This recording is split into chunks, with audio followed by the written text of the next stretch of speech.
नमस्कार विद्यार्थी मित्रांनो, मागील तासाला आपण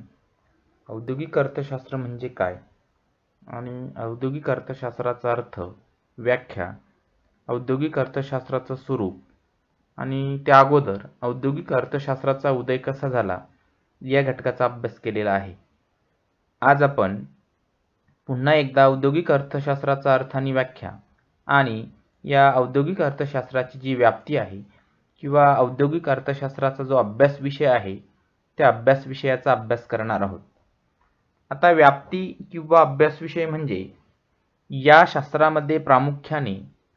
ज्या प्रमुख घटकांचा अभ्यास केला जातो त्या प्रमुख घटकांना त्या शास्त्राची व्याप्ती असं म्हटलं जातं. आणि म्हणून आज आपण या ठिकाणी औद्योगिक अर्थशास्त्र म्हणजे काय आणि औद्योगिक अर्थशास्त्राची जी व्याप्ती आहे त्या व्याप्तीचा अभ्यास करणार आहोत किंवा त्यालाच आपण अभ्यास विषय असं म्हटलेलं आहे. आता मागच्या तासाला आपण बघितलेलं आहे की औद्योगिक अर्थशास्त्र ही एक अर्थशास्त्राची अत्यंत महत्त्वाची शाखा असून या शाखेमध्ये ज्या उत्पादन संस्था आहेत, फर्म्स आहेत आणि जे उद्योगधंदे आहेत म्हणजे समान किंवा एकाच प्रकारच्या वस्तूचं उत्पादन करणाऱ्या उद्योगधंद्यांना, अनेक उद्योगधंदे जे आहेत किंवा अनेक जे उद्योगांचे समूह आहेत त्यांना आपण उद्योगधंदा असं म्हणतो. आणि म्हणून यामध्ये असणाऱ्या ज्या वेगवेगळ्या प्रकारच्या आर्थिक समस्या आहेत आणि त्याचा मानवाशी जो काही समाजाशी असलेला जो काही परस्पर संबंध आहे या परस्पर संबंधांचा अध्ययन करणारे शास्त्र किंवा विद्याशाखा म्हणजे त्याला आपण औद्योगिक अर्थशास्त्र असं म्हटलेलं आहे. आता यामध्ये आपण बघितलं आहे की मानव, उद्योगधंदे, उत्पादन संस्था, औद्योगिकरण आणि मानवाचा विकास या अत्यंत महत्त्वाच्या घटना आहेत आणि म्हणून मानवाचं जे काही महत्त्वाचं उद्दिष्ट आहे ते म्हणजे आर्थिक विकास करणं आहे आणि हा आर्थिक विकास या औद्योगिक क्षेत्रावर अवलंबून असल्यामुळे औद्योगिक अर्थशास्त्राचा अभ्यास करणं हे अत्यंत महत्त्वाचं आहे.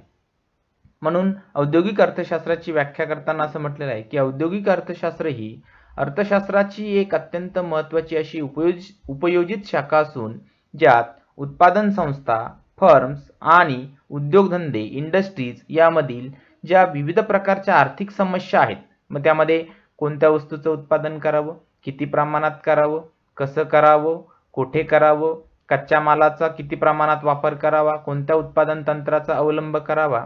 अशा वेगवेगळ्या ज्या आर्थिक समस्या आहेत या वेगवेगळ्या प्रकारच्या आर्थिक समस्यांचा अभ्यास आणि त्याचा समाजाशी असलेला परस्पर संबंध या विषयाचा अभ्यास केला जातो. यामध्ये समजा सर्व प्रकारच्या उद्योग संस्थांनी जर चैनीच्या वस्तूचं उत्पादन करण्याचा निर्णय घेतला कारण चैनीच्या वस्तूच्या उत्पादनापासून मुळातच अशा प्रकारे अधिक प्रमाणात नफा मिळत असल्यामुळे जर सर्वच उत्पादन संस्थांनी अशा प्रकारचा निर्णय घेतला तर या ठिकाणी सरकारला मध्यस्थी करावी लागते किंवा हस्तक्षेप करून अशा प्रकारे या चैनीच्या वस्तूच्या उत्पादन करणाऱ्या उद्योग संस्थांवर जास्त प्रमाणात कर आकारणी करावी लागते की जेणेकरून आपोआपच या उत्पादन संस्था चैनीच्या वस्तूचं उत्पादन कमी करून हे अनेक प्रकारचे भूमिश्रम, भांडवल आणि संयोजक हे जे काही उत्पादन घटक आहेत हे उत्पादन घटक जीवनावश्यक वस्तूंच्या उत्पादनाकडे डायव्हर्ट करतात. आणि म्हणून अशा प्रकारे उत्पादन संस्था, उद्योगधंदे आणि त्यांच्या असणाऱ्या आर्थिक समस्या आणि समाजाशी असलेला परस्पर संबंध या औद्योगिक अर्थशास्त्राचा अभ्यासाचा महत्त्वाचा मुद्दा आहे. आणि म्हणून या ठिकाणी इंडस्ट्रियल इकॉनॉमिक्सची व्याख्या करताना म्हटलेलं आहे, industrial economics is a applied branch of economics which deal with the economic problems of firms and industries and their relationship with the society. आणि म्हणून अशा प्रकारे या ठिकाणी समाजाशी उत्पादन संस्था आणि उद्योगधंदे यांचा समाजाशी असलेला जो परस्पर सहसंबंध आहे या परस्पर सहसंबंधाचा अभ्यास केला जातो. दुसरी व्याख्या आपण बघितली होती पेंग्विन अर्थशास्त्र शब्दकोशानुसार की औद्योगिक अर्थशास्त्र ही अर्थशास्त्राची अशी उपयोजित शाखा आहे की यात उद्योगाची रचना, उद्योगाचं व्यवस्थापन आणि मालकी हक्क यावर परिणाम करणाऱ्या घटकांचा प्रामुख्याने अभ्यास केला जाणारी शाखा जी आहेत त्या शाखेला औद्योगिक अर्थशास्त्र म्हटलेलं आहे. म्हणजे उद्योगाची रचना कशी असावी, त्याचं स्ट्रक्चर कसं असावं, त्यानंतर उद्योगधंद्यांमध्ये किती लोकांना रोजगार दिला जावा, कोणत्या उत्पादन तंत्राचा वापर करावा, म्हणजे भांडवल प्रधान तंत्राचा वापर करावा की श्रमप्रधान उत्पादन तंत्राचा वापर करावा, तिथलं व्यवस्थापन कसं असावं. त्यानंतर व्यवस्थापनामध्ये साधारणपणे आपण बघितलं की अशा प्रकारे public sector and private sector आणि म्हणून अशा प्रकारे या ठिकाणी उद्योगाची रचना, व्यवस्थापन आणि मालकी हक्क यावर परिणाम करणारे जे काही वेगवेगळ्या प्रकारचे घटक आहेत, त्या वेगवेगळ्या प्रकारच्या घटकांचा अभ्यास या ठिकाणी केला जातो. आज आपण औद्योगिक अर्थशास्त्राची व्याप्ती किंवा अभ्यास घटक किंवा अभ्यास विषय या घटकाचा अभ्यास करणार आहोत. आणि म्हणून अशा प्रकारे या ठिकाणी आपल्याला माहिती की उत्पादन म्हणजे उपयोगितेची निर्मिती, म्हणजे एखाद्या अशा प्रकारच्या वस्तूचं उत्पादन करायचं की जेणेकरून त्या वस्तूला बाजारपेठेमध्ये मोठ्या प्रमाणात मागणी येईल. आणि म्हणून उपयोगिता, जसं मानवी गरज पूर्ण करण्याची क्षमता, त्याला उपयोगिता असं म्हटलं जातं. आणि म्हणून अशी उपयोगित वस्तू उत्पादित करायची की जेणेकरून त्याला मोठ्या प्रमाणात मागणी येईल. आणि म्हणून अशा प्रकारच्या मूर्त आणि अमूर्त किंवा डोळ्यांना दिसणाऱ्या आणि न दिसणाऱ्या अनेक प्रकारच्या वस्तू आणि सेवांचा समावेश या औद्योगिक उत्पादनामध्ये केला जातो. आणि म्हणून 18व्या शतकानंतर आपण बघितले की अशा प्रकारे मोठ्या प्रमाणामध्ये या उत्पादनविषयक कार्य करण्यासाठी किंवा उत्पादनविषयक विश्लेषण करण्यासाठी अशा प्रकारे पारंपरिक आणि आधुनिक सिद्धांत जे विकसित झाले, त्या पारंपरिक आणि आधुनिक सिद्धांतांचा मोठ्या प्रमाणात या ठिकाणी या औद्योगिक अर्थशास्त्राने मदत घेतलेली आहे. आणि म्हणून अशा प्रकारे या ठिकाणी या औद्योगिक उत्पादनामध्ये सहभागी होणाऱ्या सर्व प्रकारच्या उत्पादन घटकांना त्यांचा आर्थिक मोबदला मिळावा यासाठी या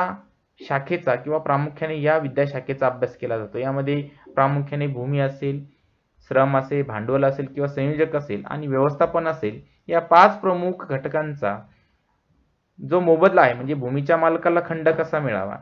श्रमिकाला वेतन किती प्रमाणात मिळावं, भांडवलाच्या मालकाला व्याज किती मिळावं, संयोजकाला नफा कसा मिळावा आणि व्यवस्थापकाला किंवा जो भागधारक आहे त्या भागधारकाला लाभांश किती मिळावा, अशा प्रकारच्या या वितरणाच्या सिद्धांताचा अभ्यास या शाखेमध्ये केला जातो. आणि म्हणून ही शाखा अत्यंत महत्त्वाची शाखा असून औद्योगिक अर्थशास्त्र ही अर्थशास्त्राची अत्यंत महत्त्वाची शाखा असून या शाखेमध्ये प्रामुख्याने गरजांची उत्पत्ती कशी होते, त्याचं स्वरूप कसं असतं, त्याची वैशिष्ट्ये कशी आहेत, नियम, त्यानंतर कमीत कमी खर्चातून जास्तीत जास्त समाधान प्राप्त करण्यासाठी अशा प्रकारे उत्पादन संस्थांनी काय करावं, त्यानंतर या उद्योग संस्थांनी काय करावं, या विविध प्रकारच्या सिद्धांताचा अभ्यास या शाखेमध्ये केला जातो. आणि म्हणून अशा प्रकारे या ठिकाणी ही अर्थशास्त्राची अत्यंत महत्त्वाची शाखा असून साधारणपणे आपण बघितलं की उत्पादन प्रक्रियेमध्ये वस्तूचं उत्पादनापासून तर वस्तूचे जे काही वितरण आहेत किंवा वस्तूचं जे काही विपणन आहेत, या विपणनाच्या दरम्यान येणाऱ्या वेगवेगळ्या प्रकारच्या ज्या घटना आहेत त्या घटनांचा समावेश या औद्योगिक अर्थशास्त्राच्या या शाखेमध्ये होत असतो. आणि म्हणून अशा प्रकारे या ठिकाणी मोठ्या प्रमाणामध्ये उद्योगधंद्यांमध्ये जी भांडवल गुंतवणूक केली जाते, या भांडवल गुंतवणुकीच्या माध्यमातून जास्तीत जास्त उत्पादन कसं करता येईल, म्हणजे कमीत कमी कच्चा माल वापरून किंवा कमीत कमी भांडवल गुंतवणूक करून जास्तीत जास्त वस्तू आणि सेवांचं उत्पादन कसं करता येईल, कमीत कमी श्रमिकांचा वापर करून अधिक उत्पादन कसं करता येईल, त्यानंतर वस्तूची गुंतवणूक, स्थिर मालमत्तेच्या स्वरूपातली गुंतवणूक, स्थूल गुंतवणूक व निव्वळ गुंतवणूक, अशा गुंतवणुकीची जी विविध रूपे आहेत, या विविध रूपकांचा किंवा रूपांचा यामध्ये अभ्यास केला जातो. त्याच पद्धतीने राजकोषीय व्यवहार असतील, त्यानंतर उद्योगांशी संबंधित करविषयक धोरणं असतील, आयात निर्यात धोरणं असेल, या मौद्रिक धोरण असेल किंवा राजकोषीय धोरण असेल, त्याचप्रमाणे सरकारचं औद्योगिक धोरण असेल, पतविषयक धोरण असेल किंवा बँकिंग धोरण असेल, इत्यादी अनेक धोरणांचा अभ्यास प्रामुख्याने या शास्त्रामध्ये केला जातो. म्हणजे आपण राजकोषीय धोरणामध्ये बघितलंय की अशा प्रकारे कर आकारणी असेल, त्यानंतर सार्वजनिक कर्ज असेल, सार्वजनिक खर्च असेल, त्यानंतर इतर जे काही उत्पन्नाचे शासनाचे जे वेगवेगळे स्रोत आहेत, या स्रोतांच्या माध्यमातून आपल्या देशाचा औद्योगिक विकास कसा करता येईल, उद्योगधंद्यांमध्ये जास्तीत जास्त गुंतवणूक कशी करता येईल, या दृष्टिकोनातून प्रयत्न केला जातो. त्यानंतर करविषयक धोरणामध्ये अशा प्रकारे मगाशी सांगितल्याप्रमाणे जर जीवनावश्यक वस्तूंऐवजी चैनीच्या वस्तूचं उत्पादन मोठ्या प्रमाणात होत असेल, चैनीच्या वस्तूच्या उत्पादनासाठी जास्तीत जास्त अशा प्रकारचे हे जे काही उत्पादन घटक वापरले जात असेल, ते उत्पादन घटक जर आपल्याला डायव्हर्ट करायचे असेल किंवा हे उत्पादन घटक आपल्याला जर जीवनावश्यक वस्तूच्या उत्पादनाकडे वळवायचे असेल, तर त्यासाठी सरकारला करविषयक धोरण ठरवावं लागतं. चैनीच्या वस्तूच्या उत्पादनावर जास्त प्रमाणात कर आकारणी केली की आपोआपच उत्पादक किंवा संयोजक या चैनीच्या वस्तूचं उत्पादन कमी करतात आणि भूमी, श्रम, भांडवल आणि हे संयोजक हे जे काही उत्पादन घटक आहेत ते जीवनावश्यक वस्तूच्या उत्पादनाकडे वळविले जातात. त्यानंतर आयात निर्यात धोरण की आपल्या देशामध्ये कोणत्या वस्तूचं उत्पादन करणं जास्त खर्चिक आहे आणि मग अधिक खर्चिक जर असेल तर असं उत्पादन आपल्या देशात करण्याऐवजी ते जगातल्या इतर देशातून आयात करणं आवश्यक आहे. कारण बऱ्याच वस्तूंच्या उत्पादनासाठी आवश्यक असणारी जी काही नैसर्गिक साधन संपत्ती आहे, जो काही कच्चा माल आहे, तो कच्चा माल आपल्या देशात उत्पादित होत नसतो किंवा त्याचं उत्पादन होत नसल्यामुळे अशी वस्तू आयात करणं आवश्यक असतं. उदाहरणार्थ इंधन तेल, की भारताला लागणारं जवळपास 76% इंधन तेल हे आपण जगातल्या आखाती किंवा ओपेक देशाकडून आयात करत असतो, कारण त्याशिवाय आपल्याला पर्याय नसतो. त्यानंतर मौद्रिक धोरण असेल, की त्याला आपण चलनविषयक धोरण असं म्हणतो, की किती प्रमाणात चलनाची छपाई करायची, किती चलन अर्थव्यवस्थेमध्ये इश्यू करायचं याबाबत. त्यानंतर राजकोषीय धोरण, मगाशी सांगितल्याप्रमाणे औद्योगिक धोरण, की साधारणपणे औद्योगिक धोरणामध्ये सरकारने अलीकडं अशा प्रकारे मोठ्या प्रमाणात काही विशिष्ट शहरांमध्येच औद्योगिकरण झालेलं आहे, त्यामुळे तिथल्या पर्यावरणाच्या अनेक समस्या निर्माण झालेल्या आहेत आणि म्हणून हे अनेक जे काही औद्योगिक कारखाने आहेत हे राज्यातल्या देशातल्या इतर शहरामध्ये सुद्धा स्थलांतरित झालं पाहिजे, इतर शहरामध्ये त्याचं स्थानिकीकरण झालं पाहिजे, यासाठी औद्योगिक धोरण ठरवलं जातं. आणि म्हणून औद्योगिक महाराष्ट्रामध्ये जर उदाहरण द्यायचं झालं तर महाराष्ट्रामध्ये अशा प्रकारे महाराष्ट्र इंडस्ट्रियल डेव्हलपमेंट कॉर्पोरेशनच्या माध्यमातून अशा प्रकारे